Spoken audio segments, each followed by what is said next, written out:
Hello, guys. Welcome to your fantasy basketball podcast. I am your commissioner, Tim Ghiorso. I thought I'd do a little podcast today because there's a lot of doom and gloom going around out there these days.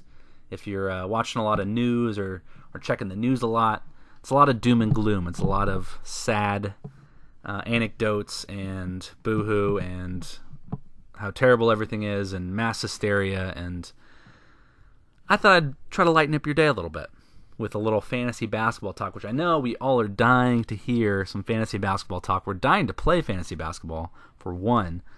I know I am. That used to be my nightly routine. I'd come home, I hop on RotoWorld, I check the NBA box scores, I scan through all the box scores quick, go through RotoWorld to get some good context on what some of the box scores meant.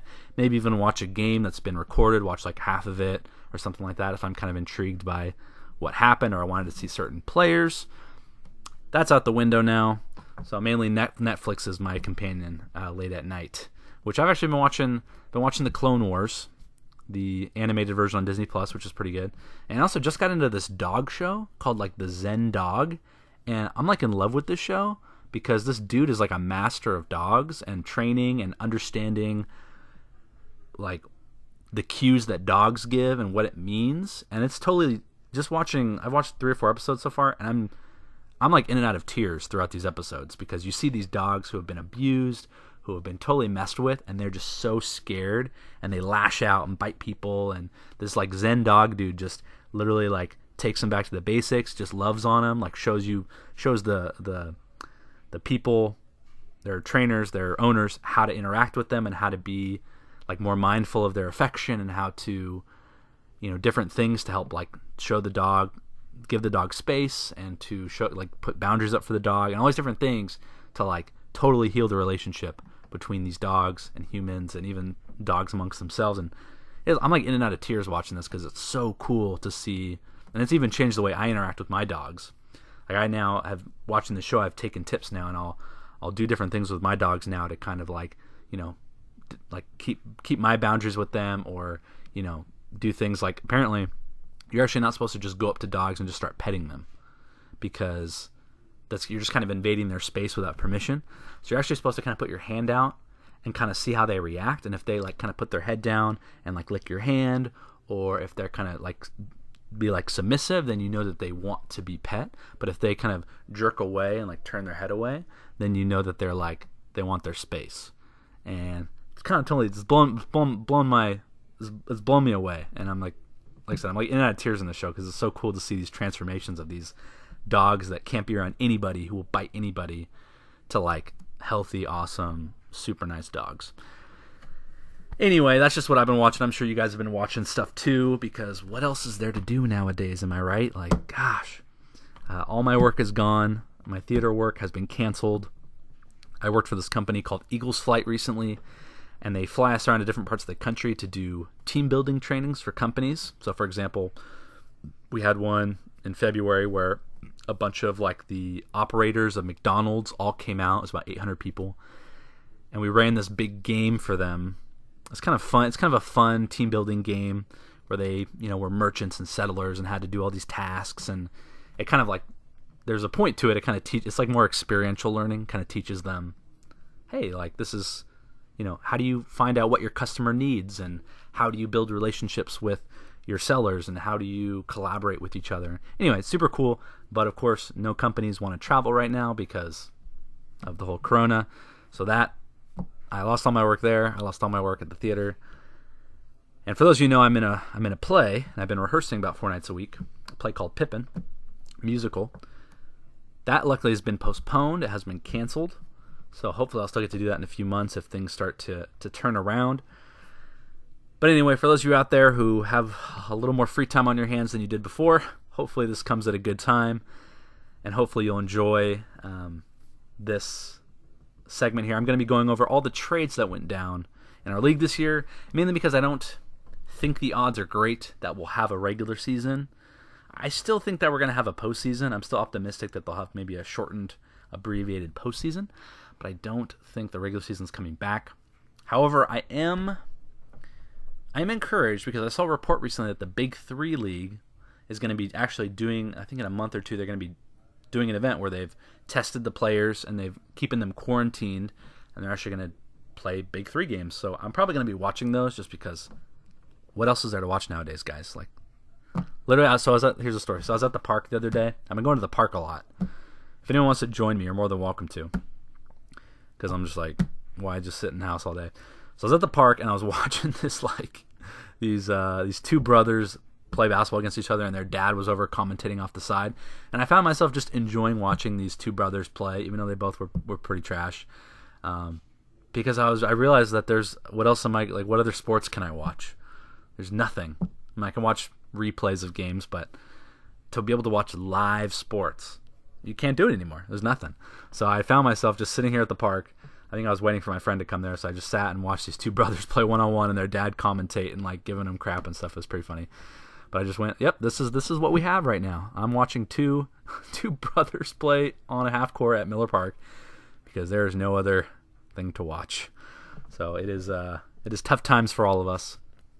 However, I still am optimistic that we're going to have a postseason, maybe even a regular season if things turn around. That would be pretty amazing, but only time will tell. So let's get right into it, guys. I'm going to be going through all the trades that were accepted this year, even the ones that were vetoed, and we'll kind of go over some ones in detail. I'm going to tell you who I think won and why. You may disagree, and that's fine. If any of you are interested and you have free time and you want to do a podcast with me, I'd love to do a podcast with you. We'll have to meet at somebody's house because obviously there's nowhere really to meet anymore, no Starbucks or anything like that with Wi-Fi. But I would love to have some of you guys on the show to hear about your lives, hear about how the coronavirus is affecting you guys, and I would just love to hear about what you guys are doing. I know it's tough. No one wants to gather. I have my own opinions on that, but I will keep them to myself for now. All right, let's go over the first trade. So first trade, this one was accepted in October, so very early on in the year. We had Chad trading away Bradley Beal and Marcus Morris Sr. to Miguel for Eric Gordon and Joel Embiid. Now I think that we can kind of throw out Morris and Gordon. Gordon ended up getting hurt and just really hasn't been very effective this year. He's kind of before Westbrook was there, I think he still had opportunity for usage, but with Westbrook there and Harden, there's just no real usage opportunity for him. So he's been kind of a throwaway in a way. Marcus Morris was actually really strong early on in the year, but at the trade deadline was traded to the Clippers, and that diminished his value almost to basically being dropped at that point. I think both players have been dropped for at least brief periods of time, so I'm kind of just going to eliminate them for now, even though just based on those two, I think Marcus Morris had a little bit more value, at least during some parts of the year, because he was getting a lot of usage on the Knicks before being traded. However, the big names, of course, were Joel Embiid and Bradley Beal. Now, Joel Embiid finished, and of course, I'm using Basketball Monster, which cat's out of the box. I know all you guys know about that site now. When I first discovered it, I sort of tried to keep it secret, but I could not keep it secret for long. Now, this is a challenging one to evaluate because if you look at Embiid, he was top 20 per game. However, in total, because he only played 44 games the whole season, he was 32 in total. And over over the last 2 months, he only played 5 games in which he ranked in 65 in total during those games. So it's tough because he just didn't play a lot. Now, a guy like Bradley Beal, let me look him up. I didn't have him handy. I'm pretty sure he played almost the entire season. Now, again, I guess I forgot to take in the fact that there's only been, 65 games this season or something like that, so it's not 82, so it doesn't look quite as bad. So Bradley Beal finished 33 as far as per game, and he was actually top 12 per game over the last 2 months, in which he played 11 games instead of 5, because we all know Embiid kind of got hurt during that playoff period. In total for the season, he was 28 in total, and he was top 4 over the last 2 months. So it's a tight one because they both finished pretty high, but again, Beal played more games and also played more games when it mattered.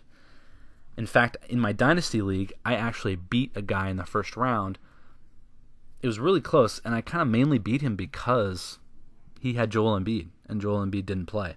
So not only Bradley Beal play more games during the regular season, but also played more when it mattered as well in the playoffs. Now, I know Miguel didn't make the playoffs, so he might have wanted more of that production during the regular season, which changes the outlook for his team. But I think overall, if I'm evaluating from like a broad standpoint here, I definitely would say that Miguel won the trade because he got more production during the regular season and more if he would have made the postseason. And even so, he's still competing for that consolation prize. So definitely think easy. Miguel wins this one. Bradley Beal was just a stud. I mean, just incredible usage all season, really, because they had no one else there. Surprising, too, considering like he could easily leave or demand a trade and go wherever he wants, but he's chosen to stay with this rebuilding team. So hopefully it works out with him at the end of the day. But we will see. All right, that is my evaluation of that trade. So again, congrats to Miguel for winning that trade. In my opinion, of course, you may have a different opinion. Our next trade was Mr. Zaid and Shaheen trading away Steph Curry for two. Sorry. No, hold on. Let's see if I get this right. Tyler traded away Steph Curry to Zaid and Shaheen for James Harden. Now this trade was, this is an easy one. Of course, Tyler won because we all know what happened. Steph Curry went out, basically out the whole year. James Harden, if we look at his, let me pull up his. Now I'm looking at Basketball Monster, but I have it set to our league settings, so it's not based off standard league. It's based off our adjusted field goal percentage, our double doubles, and based on that, Harden was top 5 still, which is crazy. He's pretty much the only guard. There's only a couple guards in the top 12 of. And that's per game. So let me actually switch to total. So he actually went up to top 3 in total, which is crazy. There's only, like I said, based on our settings, there's only 2 guys in the top 12 that are guards, and that's Dame and Harden. So that was just a monumental win for Tyler.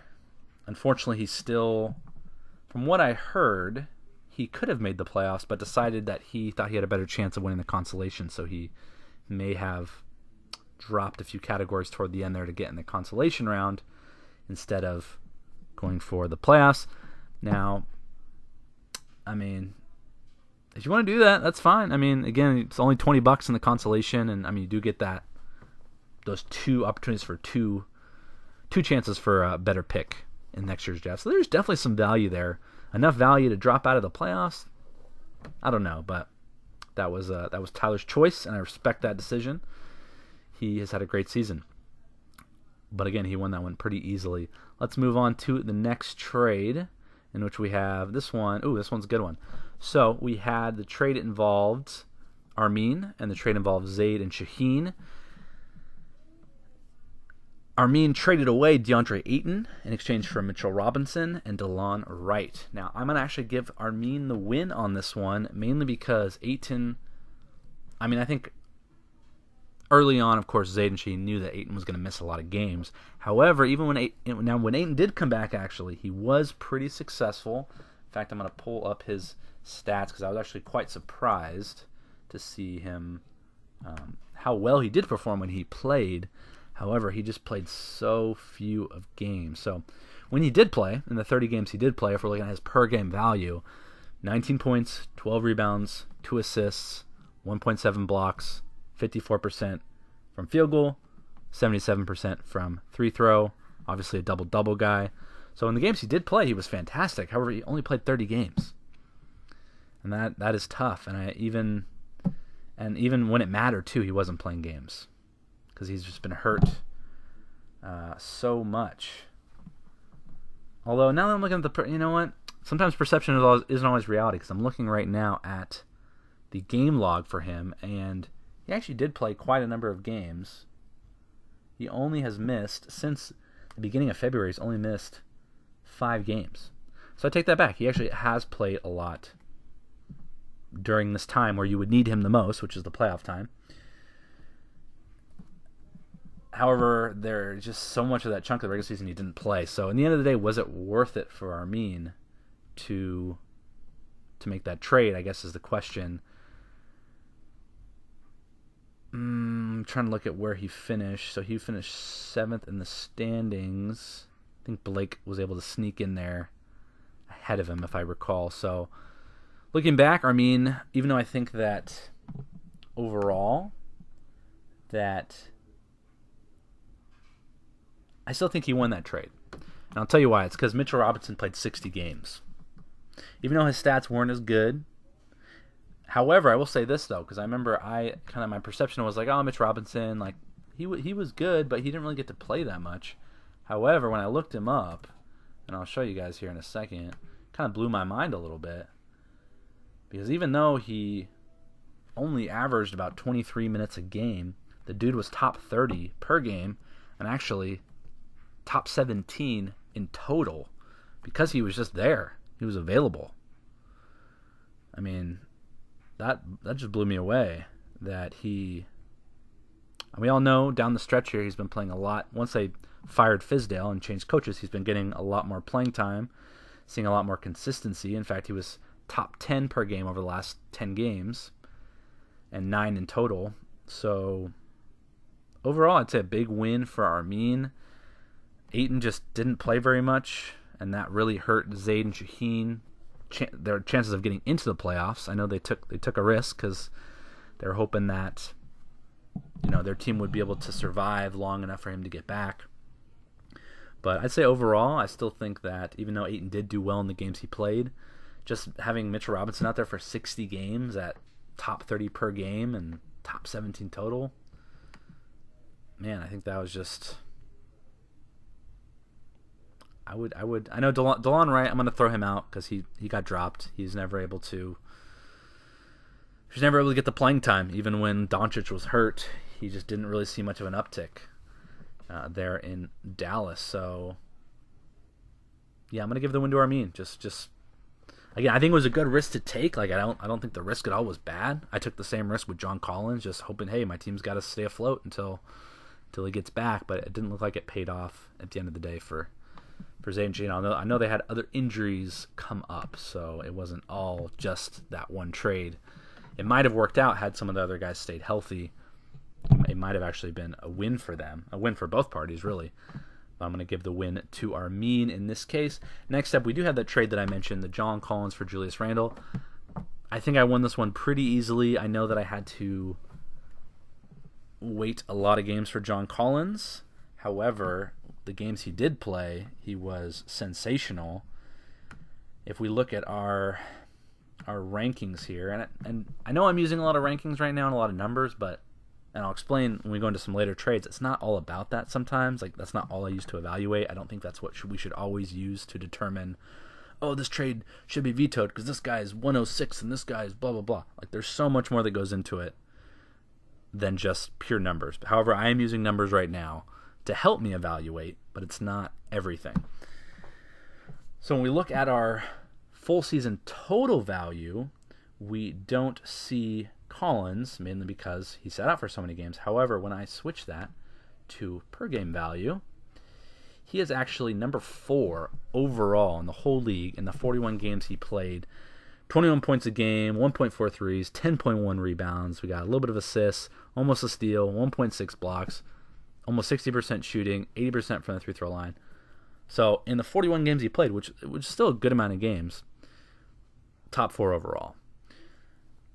Now, again, you can make the argument that, well, Julius Randle played more games. Julius Randle played 60 games, so, he one-ups John Collins. But again, it's one of those scenarios where it might have actually been a win for both teams because, Sam needed the immediate statistics of Randle. I was okay waiting because my team was pretty strong. So you can kind of consider it a win for both. I know that Randle finished, I think, 93 in the rankings. So not great in our format. depends on what you're building around, but yeah, he definitely hurt you a little bit in field goal percentage and assisted field goal percentage, and didn't really provide any defensive statistics. So he again, in our format, not the most valuable, but and obviously Sam did not make the playoffs. So overall, I'm going to say I think I won, just because I think the production, even in fewer games, was just so outstanding that I think just by a narrow margin I would give myself the win on this trade. And mainly because if it had been a win for both parties, I think Sam would have had a better shot of making it in the playoffs. But unfortunately, Randall didn't really help him to that end goal of getting in the playoffs. So I'd say I won that one by a narrow margin, but won it nonetheless. Our next trade, now this was the first trade that was vetoed. This one was the Jarrett Allen for Paul Millsap trade. Scott was trading away Paul Millsap. Tyler was trading away Jarrett Allen. This was vetoed. Now, my honest evaluation of this trade was I was a little bit skeptical at first. I didn't think I wasn't gung-ho. I wasn't, oh, this is such the most fair trade in the world. I was a little bit like, we might want to take another look at this one. However, now I don't have a veto vote. That's kind of the way our system works, is me and Blake, we advise the committee. We say, hey, this is what we think you should do, but ultimately it's your decision. Vote your conscience. Vote. Do your best you can to evaluate in an unbiased and way with integrity, and just trying to evaluate the trade. And if it's egregious, then veto it. So if it were me and I had a vote, I even though I was a little bit like, not my most fun trade, not my most favorite trade, I would have let it go through. And I told multiple people that like, hey, I still would have let it go through. I think it deserved a second look, but still would have let it go through. It wasn't so egregious that I'd think it was worth vetoing. However, the trade committee, they disagreed. They voted their conscience. They decided to veto. They then reworked the trade to include Langston Galloway, which pushed some of those people who were on the fence in the trade committee kind of over the edge, saying, okay, yeah, with a little extra in there, we can now accept this trade. And so that trade ended up going through. So Jarrett Allen and Langston Galloway traded for Paul Millsap. I believe Langston Galloway was dropped, so it ended up not mattering. So it really did come down to either Jarrett Allen or Paul Millsap. Now I would say that for the duration, even though Jarrett Allen tailed off towards the end, I'd say that for the duration where it mattered, Scott won this one hands down. Jarrett Allen was actually, I believe he finished top 40. Let me take one more look here. Did a little bit of research before this podcast, and I was surprised but not surprised to see that actually, yeah, so for the season per game, he was top 40 in our format. And a total, so if I'm taking account the whole season, where the amount of games you play matters way more, he actually was number 22. Now, again, like I said, he tailed off, right? So we know that the coach, Kenny Atkinson, was fired, thanks Kyrie.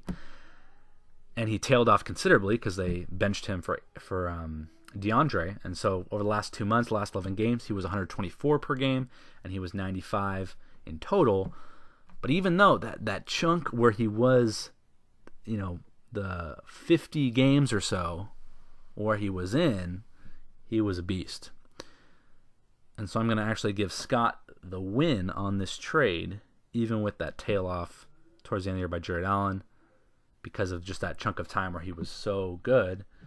And we all know Millsap was hurt for quite a while, and I actually had not looked where he'd finished, so I'm going to pull it up right now. And it looks like he finished top 90 per game, but in total, which factors in the games played and how many minutes you've played in some of those games, he was 150.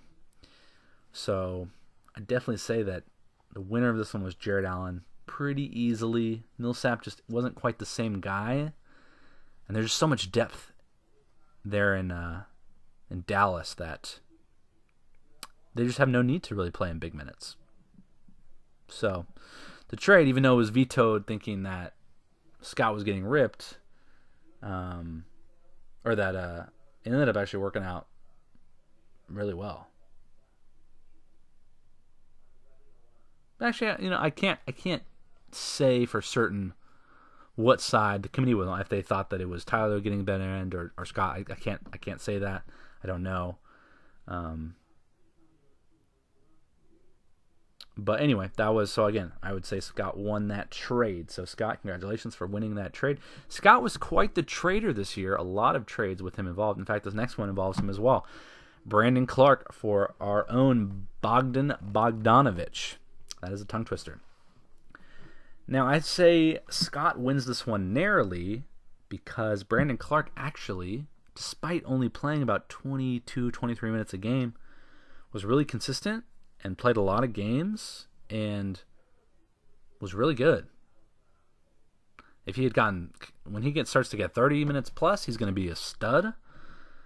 Our own Bogdan was very injury prone, was very up in the air, was very streaky. I believe Brandon Clark finished around 73 in total. Bogdan was in the 120s. I know it's not all about the numbers because sometimes it's about your team build, what you needed. Maybe you needed, different stats from, but you needed like the threes from Bogdan as opposed to more rebounds from Clark. So that has to be taken into account, of course. But if I'm just looking at it from my perspective, I think that Brandon Clark won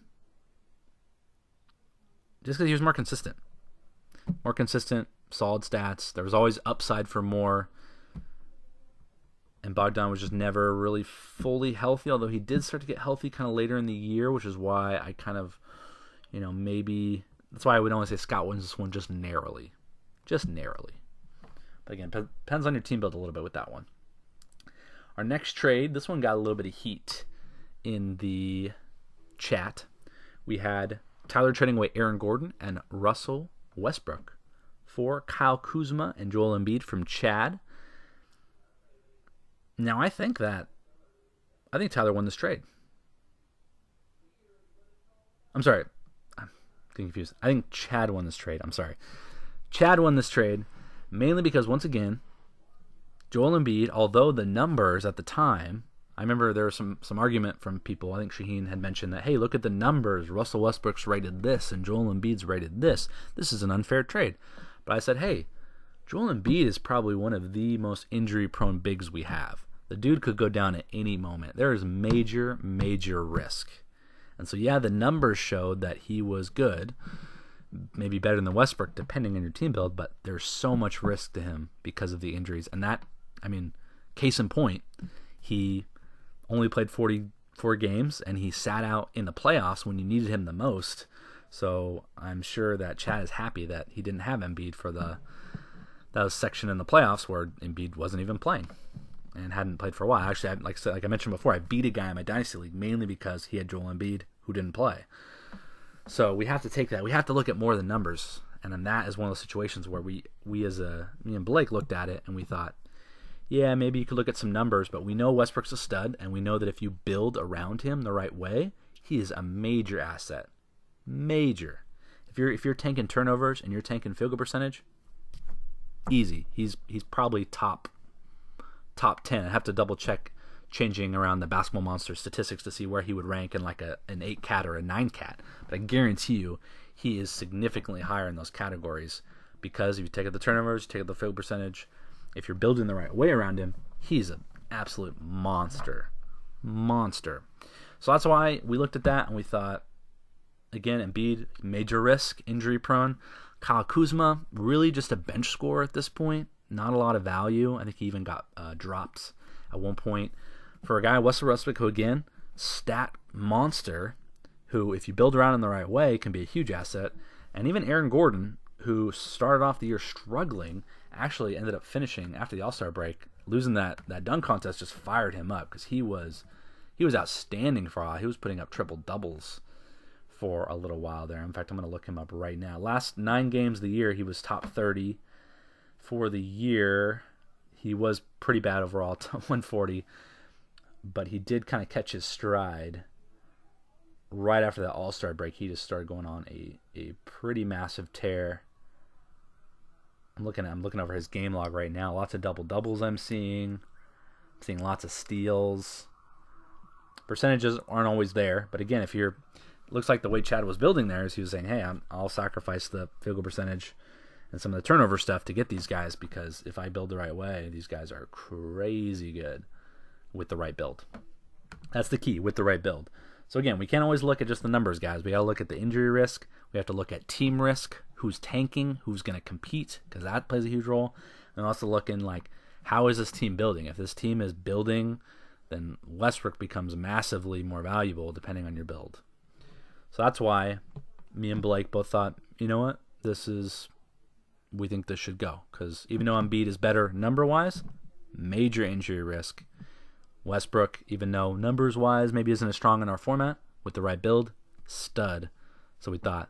And then plus with the addition of Aaron Gordon, who I figured was going to turn it around at some point, and which he did also. So that was our take on it. Some may disagree, but that is how we did. So I would say Chad won that trade pretty easily. Our next trade, this one also got a lot of heat. This was This was Scott trading away Nikola Jokic for Jonas I always say the last name wrong. Valanciunas, and John Morant. And this is one where, again, I did not have a vote. However, I would have vetoed in this circumstance. I don't veto very often, but this was one that I would, just because Jokic was struggling at the time. But I think those of us who've been playing fantasy for quite some time, we kind of knew in our hearts and minds, like, he's Nikola Jokic. He's going to turn it around. There's nothing there there's no indication, there's no injury, there's nothing that would tell me that he's not going to turn. And he absolutely did. He finished as a top 4 asset in total for the whole season. He was top 4. So he finished right where he was really drafted and projected and where we all thought he'd be. Now, the reason that I would have vetoed the trade was because at the time, Memphis had not yet been competing for a playoff spot, and I thought that they would tank. I was fully convinced that Jonas, who's been kind of a guy who's not really, like, throughout his career, he's never really gotten to start consistently. He always kind of gets benched, maybe plays 20 minutes. He's kind of in and out of the rotations. He's had some good stints here and there, but he's always a guy who's kind of overlooked and always kind of like, they're always looking for the next guy behind him kind of thing. So my feel and trust for Jonas was already pretty low. Also, you look at a guy, John Morant, who rookies usually, they're not that good. They're not very efficient. They're tough to build around because they turn the ball over a lot. Field goal percentage is bad. Again, with the right build, they might be more valuable. But in this circumstance, it just seemed odd giving up a top 5 asset in Jokic, who we knew was going to turn around, for a guy, Jonas, who, like, again, not the most trustworthy of guys over the course of his career. Memphis at that time, I thought would continue to tank, and I thought that Jonas would be a casualty where he would get benched quite often, and for any little nick or ailment, he would be benched. They also had Brandon Clark waiting behind him. It's always bad when you have a veteran guy on a tanking team with someone waiting in the wings who's better and younger. That's always a bad sign, almost always, because they're going to find any opportunity to bench that veteran to play their young guy. And so I thought Brandon Clark behind him. Jonas hasn't been very trustworthy overall his career. Tanking team. No doubt in my mind, Jonas probably going to have some nicks and injuries where he's going to get benched for really rest purposes so they could play Clark, and who knows, maybe even shut down potentially towards the end of the year if they continued to tank. Now again, I was wrong. I was very surprised that they ended up competing and are competing for a playoff spot. I was very, very shocked by that, very surprised. So again, not perfect with my analysis. I did not see that coming. Jonas did finish top 12. He was number 12 in total. So there's definitely an argument to be made, like, hey, maybe that trade shouldn't have been vetoed because, top 12, that's still a really good asset. Plus John Morant, who finished around 106, I believe. But still, I still think that at the time that was the right decision, because we obviously didn't know Memphis was gonna still be, have a chance in the playoffs. We didn't know those things, so we made our best decision at the time, and I still stand by that decision. Again, I didn't have a vote, but I would have vetoed had I had a vote. And again, I think even if you look how we finished, is it worth trading the number 12 guy and the number 106 guy for the number 4 guy? Maybe. But again, also, if you look at it too, Morant and Valanciunas' stats are very different. So it's kind of like, what are you building around? If you're going for Jonas, then you're obviously going for a field goal percentage, you're going for rebounding, double-doubles. But if you're going for Morant, you're getting worse field goal percentage, you're getting more turnovers. This is kind of confusing why you would want both of those guys for that build. Again, that's just my kind of like not quite maybe fully understanding like what the intent there was from Scott. But I think all I still stand by that decision. You may disagree. You may feel like the trade should have happened. Jonas definitely blew away my expectations of where he would finish. I did not think at all he would be in the top 12, or the number 12. So, but again, I stand by the decision. I think we made the best decision we could at the time. Who won that trade? I'm still, I guess. Well, there's no winner because it didn't happen. How did it happen though? I still think whoever had Jokic would have been the winner, because I just don't think a guy in the top, 106 and the top 12 guy really moved the needle for a top 4 guy. I'm like, I think you could have gotten more or better. I don't know. It's not enough for me to move a top 4 guy for. So I think that had it gone through, King James. I forget who King James is. I forget what team that is. I'm gonna look that up real quick. If you're King James, you're probably like, it's me. But I don't remember. Oh, Sahand. Okay, so I think Sahand would have won that trade had it gone through, but did not. All right, we are moving on. We only have one more trade left. And again, our Scott, the trade master, is involved in all sorts of wheeling and dealing. And this is actually a brilliant trade by him, trading away Jared Allen to King James against Sahand for Brandon Clark and Karis LeVert, because we all know Jared Allen tailed off because he got benched. We all know Brandon Clark was pretty solid and consistent, and we all know Karis LeVert started going off those last 11 games. Hold on a second, guys. I just butt dialed someone on accident. Oopsie. Anyway, I would say Scott wins this one easily just because of how things ended. Again, we talked about this. Kenny Atkinson got fired. They benched Jared Allen. He dropped significantly in the standings. Brandon Clark played quite a bit, although he did get hurt towards the end, missed the last 5 or 6 games. But Karis LeVert was absolutely on fire. I think had a 50-point game at one point. Those last 11 games, he was killing it. So I definitely give the win easily on that one to Scott. Congratulations, Scott. Scott wins again. He won quite a few trades. So those are your trades for this season. And I would like in the future to have more trading going on. I'm looking into ways of having maybe even the possibility of trading future draft picks. Because I would just, in my Dynasty League, we probably have, during our peak trade season, we have multiple trades going on every day. Sometimes I'll get 2 or 3 emails a day about trades happening. And the reason that is because, again, you have 24 teams. So you have a lot more people trading. You have a lot more lower end assets who are getting dealed. You have a lot of second round picks being traded. There's a lot more opportunity to deal because there's more people, there's more players, the pool is bigger, there's draft picks. So I would like to see if we can incorporate some draft picks or something into our league to where we could kind of have more trading and have more kind of opportunities available for you guys to trade, because trading is fun. It's one of the most fun parts of fantasy, and I don't want to ruin it. I don't want every trade to get vetoed. I used to be way more hardcore vetoing. Now I'm for the most part, unless that's really, really egregious and I really feel strong that it's bad, I want it to go through. And so there's none of these trades that I would have remotely vetoed other than just the Jokic one, because again, it's a top 4 asset, and you got to give up a lot for a top 4 asset.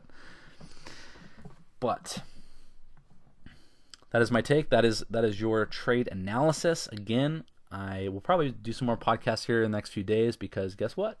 I got nothing else to do. And if you like this, give it a like. I'm going to make a new YouTube channel just for my podcast. So give me a like, give me a subscribe. Would love to continue to make more of these in the future. I'd love to interview some of you guys, have you guys on the show. I enjoy doing them by myself, but I know it's way more fun to have someone to bounce ideas back and forth off of with, and someone to interview, because I love doing that kind of stuff. So if you're interested, let's try to meet up.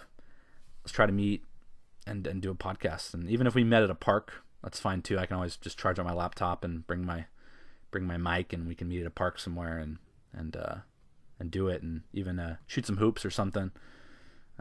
Promise that I won't get you with the corona. I promise. Anyway, guys, hope you're having a great day. Hope that you're all doing well. Just stay positive, all right, guys. I know this is gonna end. This is gonna pass. Don't. I know that the media wants us all to like distance ourselves, but I think we can have some reason, and we can say, hey, like if we know that we're young and we're not going to be in contact with people with big health problems or elderly, I think we can kind of safely know that we're going to be okay if we interact a little bit. So that's just my take, but let's just stay optimistic, stay positive, and let's get through this thing. Let's get back to some basketball, man. Freaking ready for just any sport nowadays, dude. I'll watch people at the park play. I don't care. All right, guys. Have a good night.